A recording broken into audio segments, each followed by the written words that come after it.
e vamos voltar lá para Brasília agora com o nosso comentarista, o professor Ricardo Caldas.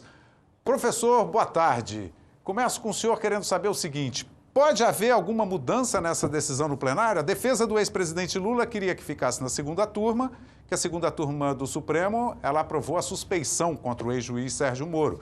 Quer dizer, a gente teria um resultado mais ou menos esperado. Agora que o plenário vai decidir, a coisa, não sei, pode mudar? O que o senhor acha? Então, boa tarde a todos, né? Boa tarde, Braga, boa tarde a todos.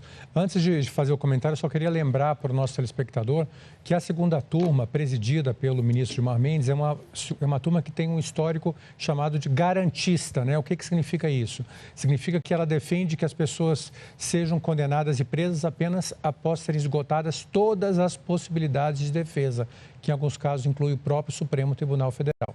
Tendo isso em vista, a defesa do ex-presidente, claro que preferia que fosse para essa segunda turma. No entanto, o relator, ministro Edson Fachin, ele entendeu que o plenário poderia perfeitamente atender a essa questão e agora está havendo uma manifestação, né, de inconformismo entre alguns membros da segunda turma, entre os quais o ministro Lewandowski.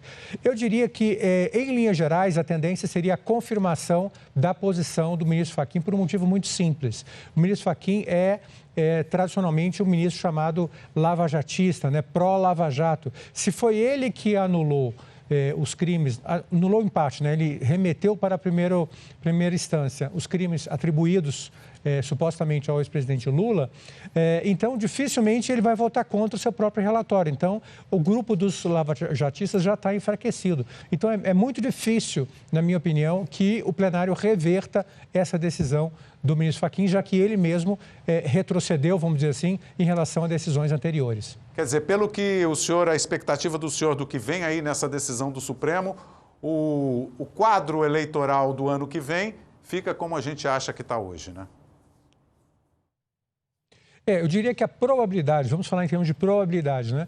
Eu diria que há uma probabilidade maior que o plenário confirme a decisão do ministro Fachin, né? E, nesse caso, confirmando os casos do presidente Lula, os processos sendo enviados para a primeira instância aqui em Brasília, tecnicamente, ele pode concorrer.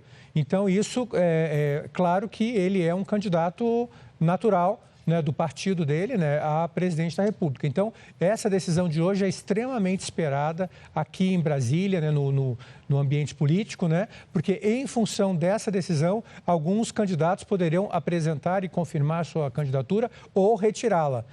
Então, ela é fundamental para o jogo político para as eleições do ano que vem. Ok, professor Caldas, obrigado pela sua participação aqui com a gente mais uma vez. Amanhã a gente se fala. Um abraço.